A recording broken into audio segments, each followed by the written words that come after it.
L'observatoire est très important pour moi parce que j'y ai fait mes études. Le professeur qui donnait cours, les assistants qui y travaillaient, c'était un environnement merveilleux, un véritable château de contes de fées, un endroit presque mythique, je vais dire. L'astronomie est bien plus qu'une passion pour Marco. Aujourd'hui professeur en la matière, il a toujours eu la tête dans les étoiles et connaît très bien l'observatoire. Le bâtiment a été construit dans les années 1880 et à l'époque, il est un haut lieu de l'astronomie. L'ambiance était tout à fait exceptionnelle, tout à fait rare, je vais dire. Les gens qui y travaillaient étaient renommés dans le monde entier. Certains d'entre eux étaient des sommités. Tout ce qu'eux nous ont apporté de positif, c'est ce que nous pouvons nous transmettre aux générations suivantes aussi. Mais en 2002, l'Université de Liège déménage l'Institut d'astrophysique vers le Sartillement. C'est alors le début d'une longue nuit pour l'observatoire. Quand vous laissez un site à l'abandon, forcément, se dégrade. L'état de dégradation à l'intérieur est assez prononcé. En dessous du latis de bois que vous voyez là, heureusement, il y a encore une protection métallique. Si elle devait être à son tour dégradée, ce serait dramatique pour l'intérieur. Mais tout le monde n'a pas déserté les lieux pour autant. Une poignée d'irréductibles continue encore et toujours à faire vivre le site.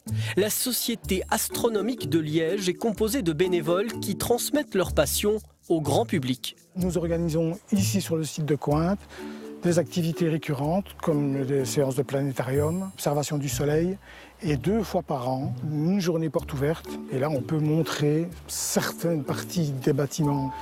Et malheureusement, de moins en moins, puisque les choses sont en l'état, évidemment.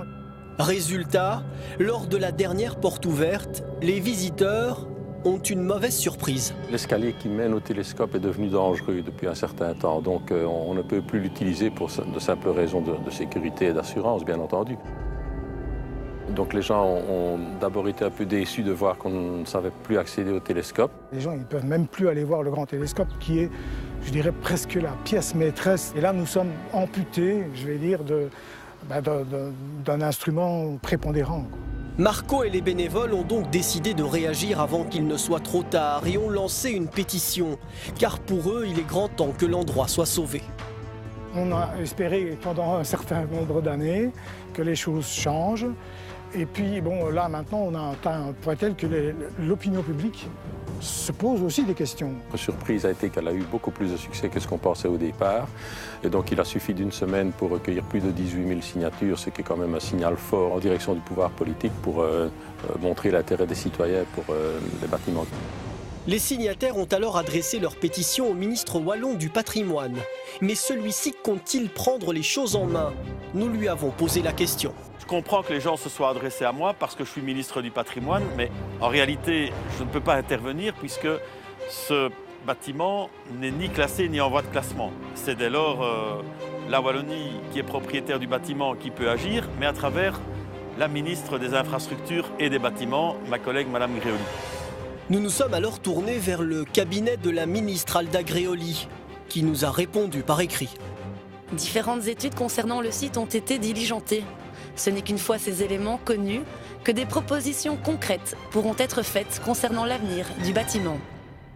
Le cas échéant, la rénovation de ce dernier atteindrait près de 9 millions d'euros.